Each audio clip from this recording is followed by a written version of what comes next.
So I'm about a month into my extreme budget to move abroad, and I thought I would talk about a few things that I cut out of my budget and I absolutely don't miss. Some things that I do, where I'm saving and where I've been spending that haven't necessarily been planned spending. Christina made a video about this just a few days ago, so I just wanted to say that she inspired this video. She came up with some really good points about why she spends money on certain things and how she's been able to save on other things over the past few years.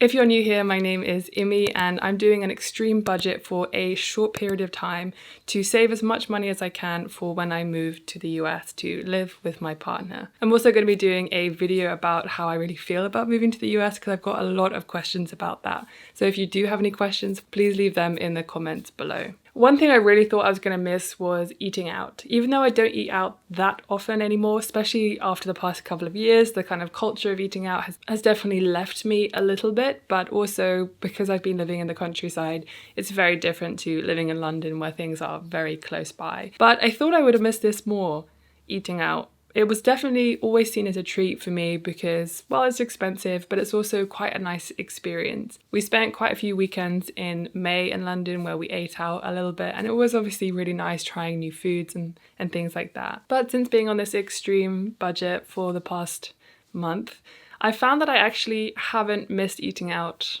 at all. I've definitely experimented a lot more in the kitchen, and experimenting leads to be getting better at cooking and more adventurous with the things that we're trying. The realization that you can replicate some foods at home and they do taste just as good or sometimes almost just as good.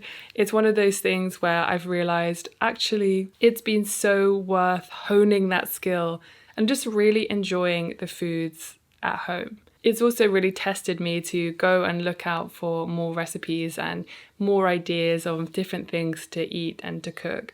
I've been playing around a lot more with obviously seasonal eating. If you follow me on Instagram, you know that I'm big on seasonal eating and trying to live as sustainably as possible. And definitely looking at what's available now because we're in that beautiful season where berries are ripe and all these other wonderful fruits and vegetables are in season. So it's the perfect time to really explore with the food in your kitchen. I also cut out my audiobook subscription. Now, this is only about £8 a month, but it's something that I just didn't realize I didn't miss at all. And I was actually just wasting that money each month because I had about 5 credits still and I hadn't used them. I have been listening to a couple of books, but it's just taking me such a long time because I find that I don't really have time to listen to things because a lot of the time when I'm doing things like cleaning or menial tasks where I could be listening to it, my first thought isn't to pick it up and listen.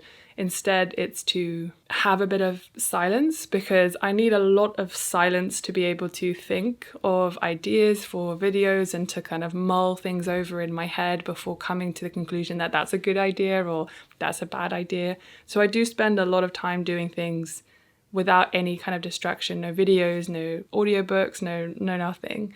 And I have been trying to listen to my audiobooks a lot more, especially when I've been like decluttering, for example. And I will use those 5 credits that I still have, but I just haven't missed it at all. It's kind of opened my eyes to a wider thing. How many things are there in my life that I'm paying for that I actually don't use that much or I don't get that much out of?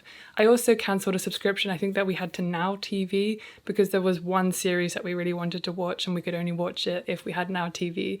But I kept paying for it because my parents wanted to watch a different show, but they have finished that show and now we've just been paying for it, so I cancelled that as well. I don't watch a lot of TV, but when I do watch TV, it's very intentional and it's always watching a specific show that I want to watch. So I paid for that month, and obviously it carried on without me realising because I wasn't paying attention or tracking my budget like I am now. Clothes, new or secondhand. These are something that I have really not been buying, and I haven't bought any this month, and I do try not to buy them in general, but because I'm doing an extreme declutter to move abroad and because I'm doing this budget, it has really helped me hone in on the reasons as to why I'm doing this in the first place. And I just have not felt inclined to buy anything. The whole decluttering process has really made me appreciate what I actually have already. And because I've been through my clothes so many times, I've been very specific about the things that I want to keep and the things that I want to sell or donate or give to friends. And that has allowed me that kind of process to look at my clothes that I have and really value them and really see what's in my closet and what's available. To be honest, you might have seen in my what I eat in a week video, I mainly wear the same things every day.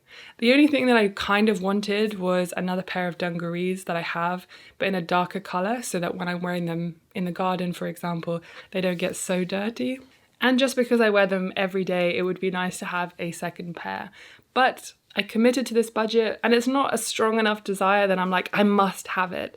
I am very much in that stage of I'm very appreciative of what I have, and I'm very grateful that I have a curated closet with the things that I like to wear and that are useful. I'm still decluttering. The second video is coming very soon. I've just been trying to sell a lot of things so that I can put everything into a video. So it's, just one more video where we have finally completed the decluttering experience. Christina also mentioned in her video that she has stopped buying high-end skincare. Now, I have not been purchasing quite on the level that she had when she was, buying lots of different things, but I have definitely stopped buying various different skincare for my skin.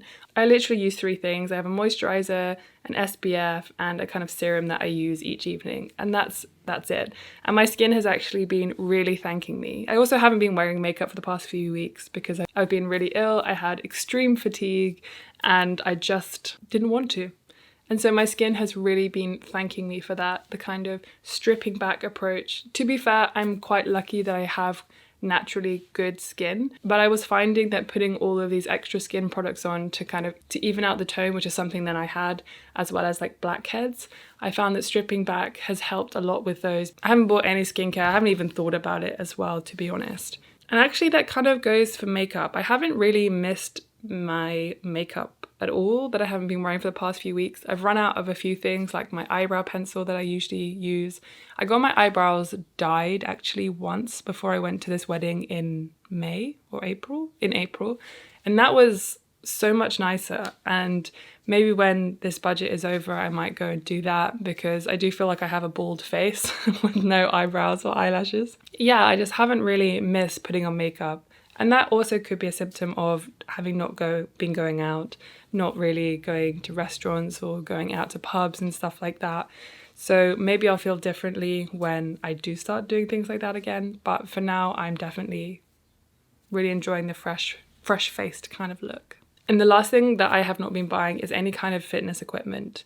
And this is big for me because I love exercise. I love running. I love lifting weights. I love playing tennis. I love any sport you can think of, I'm there. But I'm also very injury prone. So when I get an injury, I usually will try and figure out what it is, try and buy anything that will help me. Like I bought a scraper when I had shin splints, and to be fair, that was incredibly helpful and I still use it and I absolutely love it and I absolutely swear by it. But that's the kind of thing that I do. And when I'm getting better at something, for example, I'm starting to lift weights that are heavy enough that I might consider buying a belt, but I'm not going to let myself do that because I don't need to right now. I can just continue working on my strength, continue enjoying that hobby, and I don't have to buy these extra things to make it easier in a fraction of a way. To be fair, in the future I probably will buy a belt because I do genuinely think they're going to be helpful, but for now, I don't need it. I can borrow a friend's at the gym if I really want to, or I can just keep practicing and working on my core and stability. I even sold the ski erg that we had because, again, I'm moving and I don't need to have it here, and my parents did not want it here anymore and it wasn't getting used as much as it could have. So I sold that, and I might even sell the dumbbells because the only people who really use them are me and my partner. My parents don't really use them anymore, so again, I might sell those as well. Things I miss. I did initially miss getting food to take out or getting a takeaway. I've allowed myself to get one takeaway a month because I don't feel like the extreme budget needs to be completely restrictive so that I can't even enjoy my life during these couple of months. And it's not the food that I miss, it's the convenience that I miss. And sometimes I still do miss that. Initially, I missed it a lot more. But it's that time when you've woken up early and you've worked all day and then you've gone to the gym and you come home and it's like 8:30 p.m.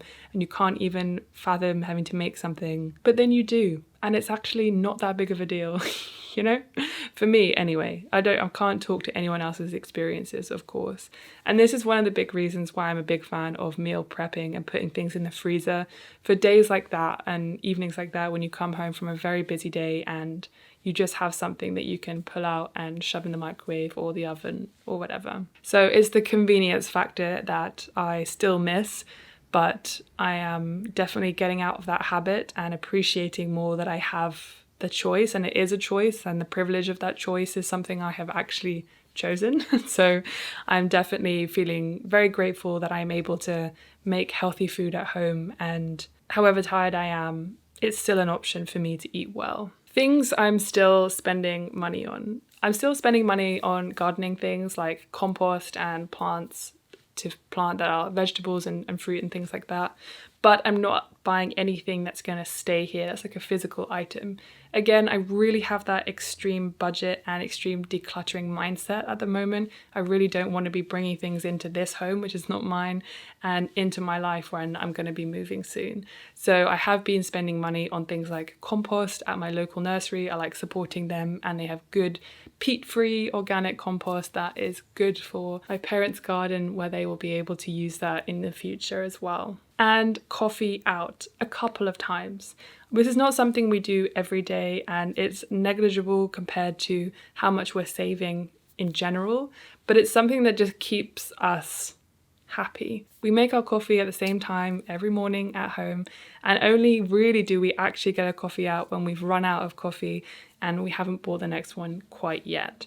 That's when we kind of take the opportunity to walk to our local coffee shop, support them, and just get a coffee and sit and enjoy it. It's these little things that make my extreme budget just a lot easier, and refocusing on the reasons why I'm doing it have really, really helped me. So there have been a couple of things that I have spent this month which were unforeseen payments that I had to make. Because I always get the train to London, I didn't realise that the ULEZ zone had been expanded. If you don't live in London or the UK, it's an ultra low emission zone to help combat pollution and obviously to stop so much traffic from going into London.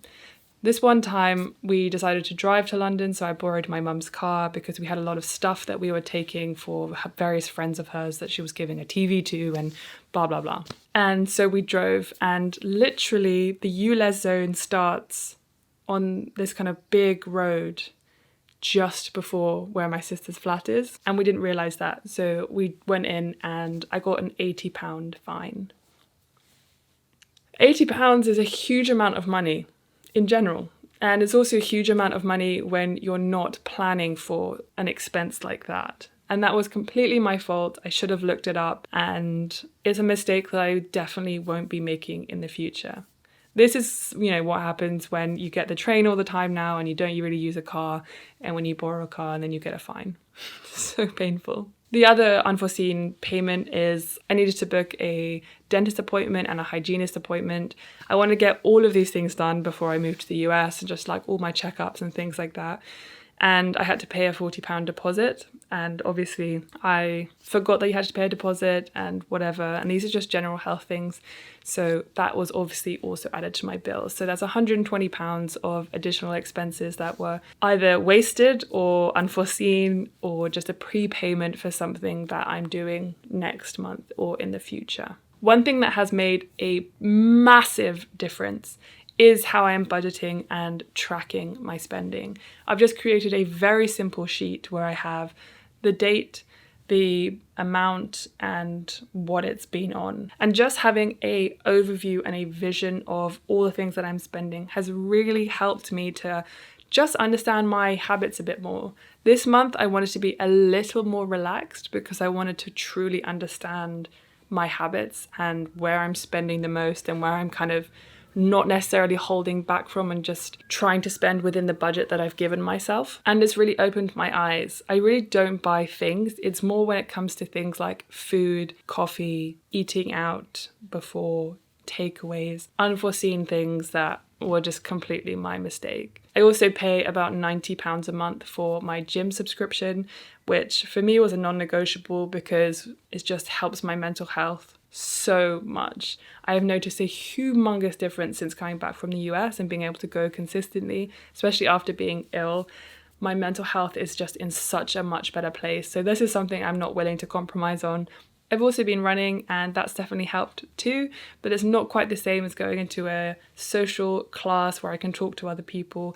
I can do a movement where I'm just told what to do and I can just go through the motions and really enjoy it and not have to turn my brain on and think about those things. This has been a really interesting month so far. Next month I think is going to be more interesting, and I think it's going to be easier for my budget because my boyfriend is leaving next week, so he'll be going at the end of June, and then I'll be here in July. I have a couple of friends coming to stay, so they'll be with me for about 10 days, so we'll see if that is interesting and if that affects my budget. And the 2 weekends as well, I'm having all my friends from London come to stay on different weekends, so we'll see again how that affects my budget. But I'm just really excited to see my friends and to have people around because I'm going to be sad when my partner goes back to the US. So before this video gets too long, I just want to say thank you so much for watching. If you want to share your experience being on a budget or extreme budget, I have learned so much from the comments in my last video, so I would love to hear your thoughts in this one as well. Thank you so much for watching, and I will see you in the next one. Bye.